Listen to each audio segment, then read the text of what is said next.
Hey guys, welcome back to the channel. Today I'm going to be ranking the entire 24 franchise. I have a series of reviews out for every single installment in the franchise, so you can take a look at those if you want to first. This ranking is going to be split into two videos due to its potential length, and just a reminder that this is solely my opinion and there will be a ton of spoilers all throughout this video, so you've been warned. So there are 11 installments in the franchise. The original 8 seasons, the made-for-TV movie Redemption taking place in between seasons 6 and 7, the mini-series Live Another Day, and the spin-off Legacy. Set your timers, lock and load, let's jump straight into it. Coming in at number 11 is gonna be 24 Legacy. Now, Legacy wasn't bad, but it was just rather mediocre by 24 standards. The cast did the best they could with what they were given, the action scenes were pretty good, the return to the more grounded roots of the franchise was welcome, and there were a few interesting ideas here and there. But story-wise, it was too derivative and too by the numbers. It had some of the weakest characters in the entire franchise, it lacked urgency despite only lasting for 12 episodes, and had a very underwhelming finale, to say the least. But it was cool to see Tony back. It's a shame because this spin-off had so much potential, but the cancellation of it wasn't surprising in the slightest. So I'm gonna give it a 6 out of 10.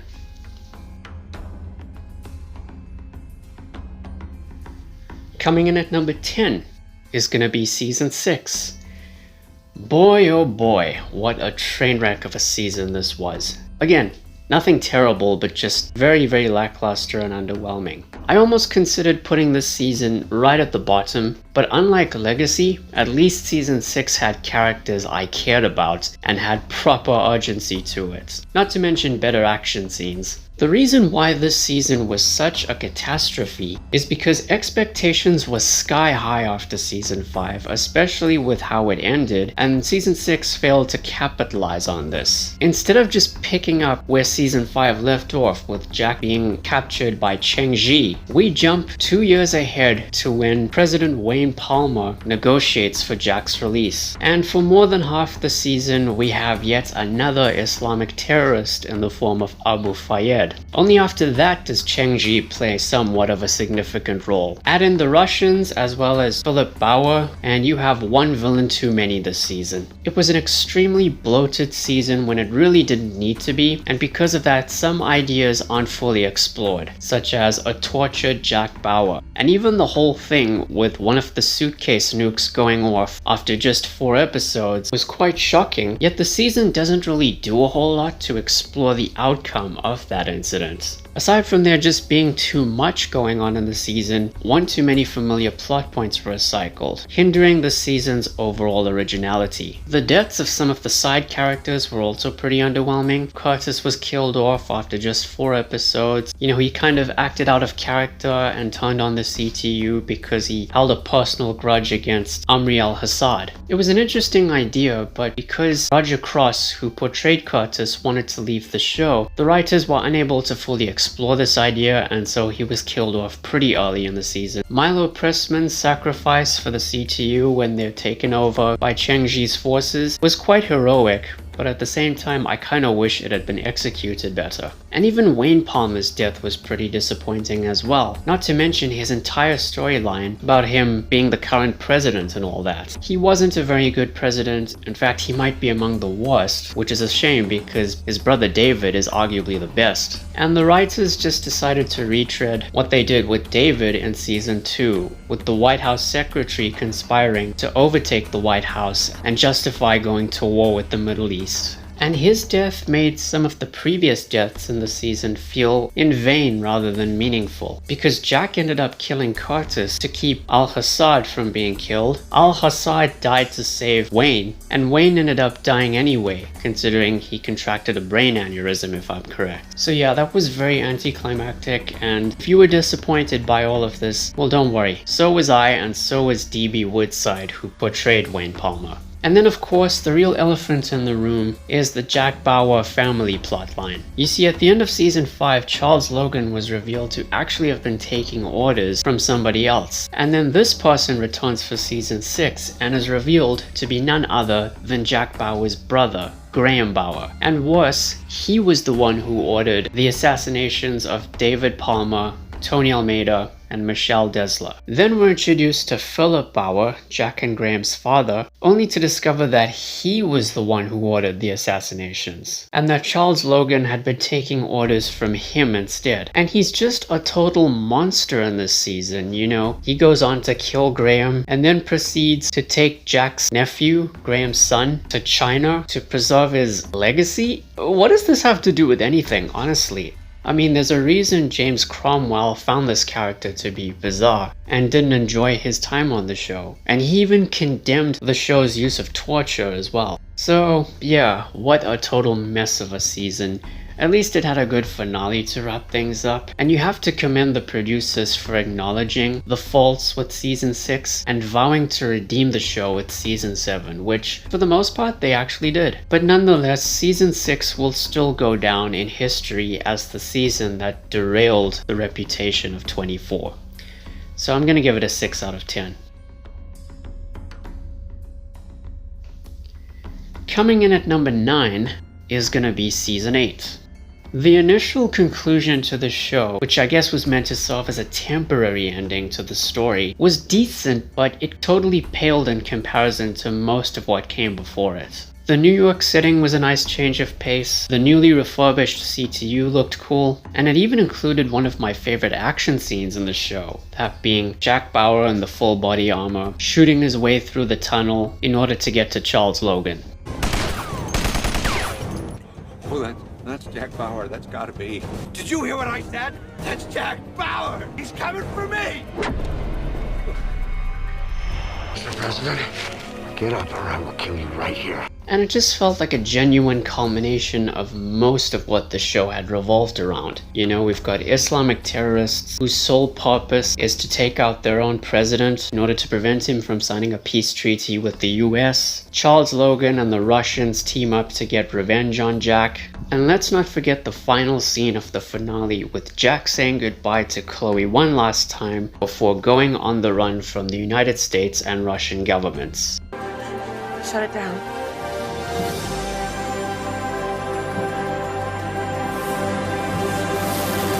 But the majority of the plot points felt recycled and stale at this point. The first half lacked urgency, it was honestly a bit unfocused and kind of boring at times, and the new characters, especially the new CTU members, were kind of one note and uninteresting. But putting all of that aside, this is still a decent season of 24.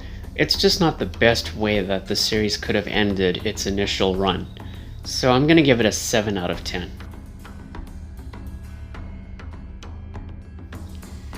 Coming in at number 8 is going to be season 4. Now don't get me wrong, this is a great season of 24, but I've always found it to be a bit overrated in some ways. I mean, sure, this season definitely tried to switch things up by having one main antagonist throughout the whole season, and multiple threats, such as the kidnapping of James Heller and Audrey Raines for a couple of episodes, the attempt to melt down several nuclear power plants, locating and destroying Air Force One, as well as stealing the nuclear football and launching a nuclear missile. Plus a couple of new characters such as Curtis, Edgar, and of course Bill Buchanan. You know, all of that was great, and Marwan was a fantastic villain, played brilliantly by Arnold Vosloo. And to think that the producers only wanted him for 6 episodes initially, yeah, that wouldn't have been a good move. But the season still fell into redundancy in some areas, making it somewhat predictable and not as shocking or as emotionally impactful as the seasons that came before it. And at times I was just kind of waiting for the fan favorites to show up, because characters like Tony, Michelle, and David Palmer all take a bit of a backseat this season in favor of the newer characters. Still, it was engaging, action-packed, and just a lot of fun. And it even had a fantastic finale with Jack faking his death and leaving his life at CTU behind, which in itself could have been a definitive ending for the show, but because of the show's popularity that wasn't gonna happen. So yeah, it may not have been the best of the best, but it was still a blast, and I'm gonna give it an 8 out of 10.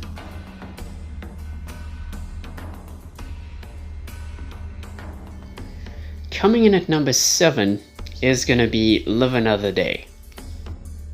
So it was kind of difficult to figure out where to put this season, but it just kind of ended up here because while I definitely enjoyed it, I have some issues with it that kind of hold it back from being placed higher on the list. You know, I get that this show has a specific formula to it, but Live Another Day fell into one too many familiar plot points. And the ending, which saw Jack turn himself into the Russian authorities in order to save Chloe, was heroic on his part, and I even liked their final scene together, but as a definitive send-off for Jack Bauer, I don't know if it was necessarily the best choice. You see, providing a character like Jack Bauer with a sense of closure is a very difficult thing to do, given his complexity, kind of like Dexter Morgan from Dexter. You know, how do you end this particular character's story? And they chose to have him surrender once and for all. I'm kind of mixed on this because while this does ensure that nobody close to him will ever be hurt again, and in a way he can kind of be at peace with everything he's been through, there's still a sense of ambiguity to it that leaves room open for more stories. And as I've said in my Live Another Day review, Kiefer Sutherland is open to returning as Jack Bauer one more time. You know, Jack needs closure,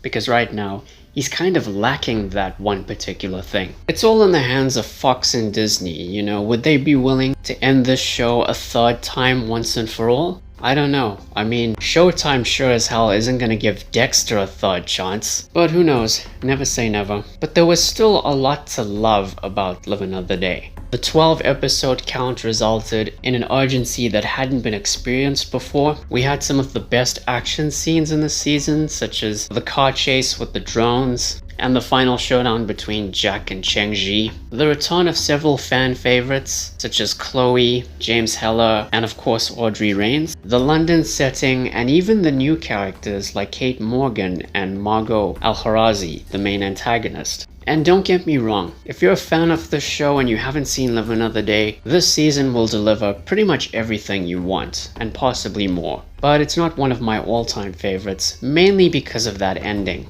So I'm gonna give it an 8 out of 10. Coming in at number 6 is gonna be 24 Redemption.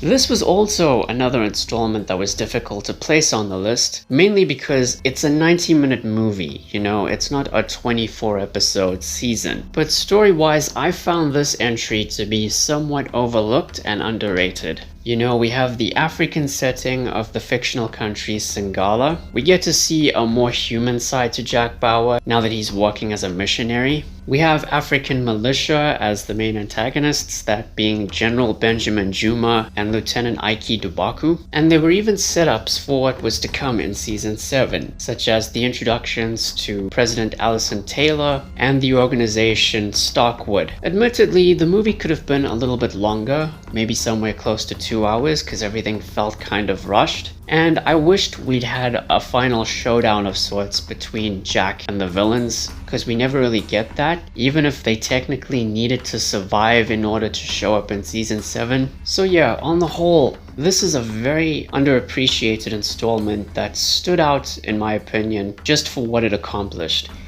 And so I'm gonna give it an 8 out of 10.